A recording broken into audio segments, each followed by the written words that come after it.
And then I was really shocked to find out that I was going to get my head buzz. If you haven't seen season 4, I'm sorry, I don't know if that's a spoiler or not, but I really didn't want to do that. I really didn't want to have a buzz head right now, but I really did not want to buzz my head.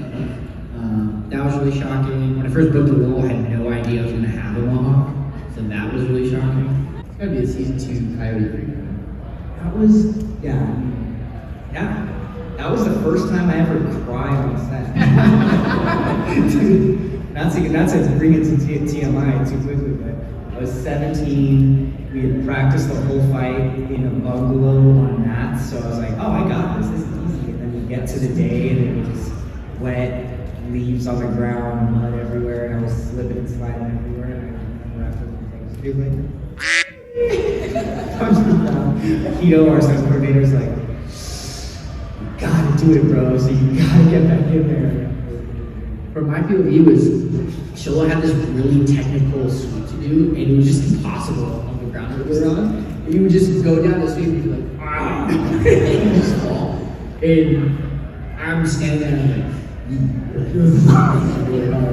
And they walked to like the edge of this, we were like in this hilly mountainous area. They walked to the edge of this hill. And she filled his arm around Shola, the sun setting. Shola's pissed right now. Season 2 school fight. The season 2 school fight was fantastic. I just brought Tony across the ground. That was great. Watching, I really loved the Chosen Terry sword fights. Because I wasn't there for that. Yeah, all that Johnny stuff as well in that mansion. I didn't really get to check out a lot of that during while they were filming. That was a fantastic fight.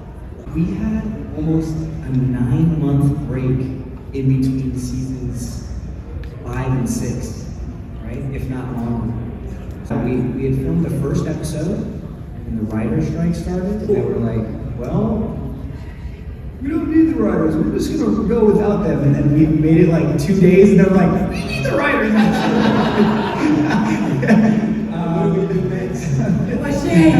They were like, actually, he's got new direction. So we went on the actor strike, and yeah, so we had already kind of had in the forefront of our minds that this was going to be the last season.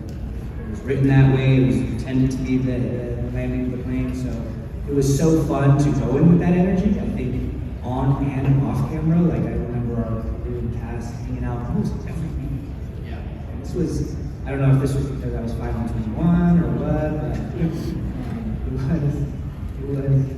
a real fun, but it felt fun. I think in a couple of years I'll start to feel it. Yeah. Oh, it's cool. Yeah.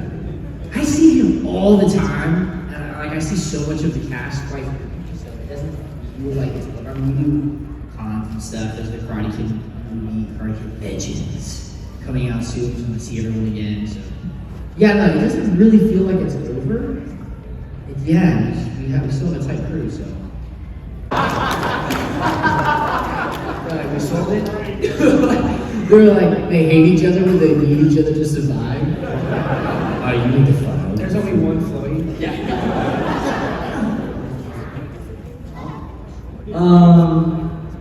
I think Silver probably died. But Kreese can't die. Dude, I could have swore, I don't know if I made this up in my mind, I could have swore there was a version of the script, is what you're thinking. Yeah, there's a version of the script where like the boat blows up, and then it cuts back, you know, a bunch of stuff happens, and it cuts back to like the boat breaks, and you just see like Marty's hair, just like the shark. Going back to yeah, I could have swore that was in the script at one point. They cut it out for some reason. Yeah. Oh no, that wasn't it. That totally wasn't it. No, what was actually in the script was, yeah, it was like Miguel Diaz wins the Sakai Taikon, and Just like that. yeah, that's what the guy sounded like. And it's a hand reaching for the newspaper. And it's Marty's hand. It's a guy. I think they did cut it out. But I think, yeah, if anyone was just Kreese died. favorite moments on the podcast.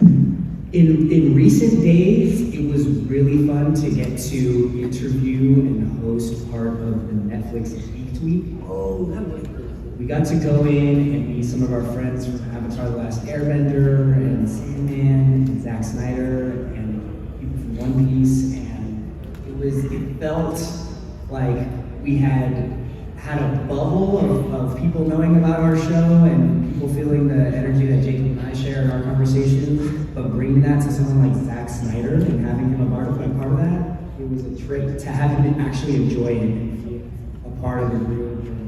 And that was one of my favorite moments, but what about you? I think we did a podcast from Hawaii. And that was for shows for a day. We had a bunch of friends out, just sitting in the hotel room. Yeah, we just doing the podcast. Was really fun. How were you able to perform that stunt when you fell off the staircase? Ooh, that's a great question. They said, look, buddy, they happen to be rolling. We got 4 cameras here. If you're down, we're down. We did it in 3 parts. In one part, we had a harness on, a wire attached to kind of like my belly button, and they were hoisting me down. And that's how you get that, bird's eye view of me falling, flinging the arms around. The Die Hard shot. They get a shot from the side, below the stairs of the stunt double, Noah Van Garrett, dropping down. And they got a shot wide of him falling over the edge into a bunch of cardboard boxes. They set up tons and tons of big packing FedEx boxes, and then he just kind of fell into those, fell off the screen.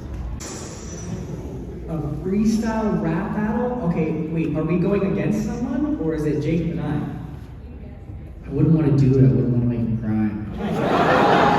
Jacob just goes too personal too quick. He's like, yeah, yo mama. I can't take it. He always brings mamas into it. Dude. You got high cholesterol. Oh! Yeah, dude, I'm like, that doesn't even rhyme. That's half the battle. But yeah, Jacob, he's a really good freestyler, and sometimes when I get to giggling, I can't keep up. So I think Jacob.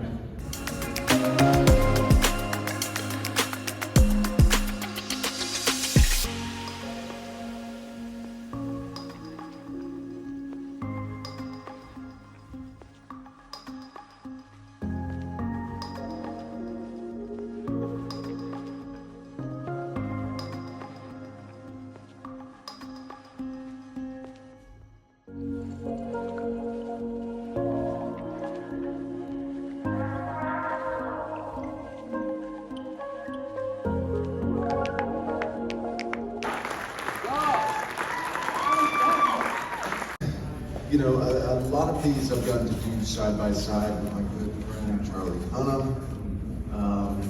So, because we've been pals for the last 20 years, these became a wonderful sort of meeting point for us to finally get to see each other. We're never home at the same time, which is a good thing. Look, I grew up, I had 3 channels growing up. I lived on a farm 25 miles outside of a 2,500 town in northern Minnesota. Coming here to Detroit kind of gives me a semblance of the neck of the woods feeling of what I grew up with. I was kind of like a TGI Fridays kind of guy. I'm a Ninja Turtles kind of guy. I thought the Ninja Turtles lived in the sewers of New York, and I thought my mom would see the Power Rangers when she visited California. It's a funny thing. So, yeah. There have been many times that I've worked just as hard for something, but for some reason I either kind of messed it up or some rug was kind of pulled from under me. So even when I achieved the role and they said it was mine, I was still waiting kind of for the trick, And then by the time I was on set, I was trying to feel that maybe something really special, something special was happening. It seems like yesterday that footage was put up at the San Diego Comic-Con where Joe Krasinski presented his vision of Tron and the film was greenlit. I mean, when I saw that spec footage, I was just as pretty amazed as everybody else. I thought he took the original Tron and really just flipped the switch with it and brought that world to life in such a visceral way, symmetrical way, unique, just so clean and refined, but also dark and dangerous. And of course you want to be a part of it. There was really nothing like it. So yeah, to jump into those shoes was an honor in a whole different regard. But at the same time at that time was kind of a struggle for me because I was the least technologically savvy person out there. And growing up on a farm, I hadn't, you guys would have hated me because even at the San Diego Comic-Con, like when a whole room or that whatever they say, stage B or stage H or the whatnot forum, when they say, what comic book was your favorite growing up? And I was probably the one schmuck in that whole city that said, I've never read a comic book. And the whole crowd just absolutely booed. I hadn't, at that time when I got Tron, I had been preparing 2 years already because I'd signed on to On the Road, the Jack Kerouac novel, and with Coppola and Walter Sellis directing.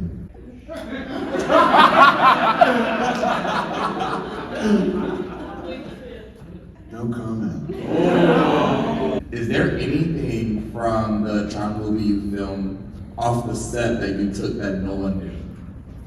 I did want to take one of the suits, even though by the end of that long shoot, I mean, like a 72 or 80-day shoot, it's kind of the death of you. But no, they were so expensive. I think every suit was something like $200,000 worth of technology and what have you. And no, look, I'll answer the first question. We don't need to leave it so wonderfully ambiguous. I'm not, and there is a script called Ascension with Sam and Corey. Oh, come on. So, if Fairies does well, I think I was envious that not only in our household, but in our community, in our town, a lot of people do work their asses off. The elements weren't kind. Not everybody had the greatest family scenario. Not everybody had family.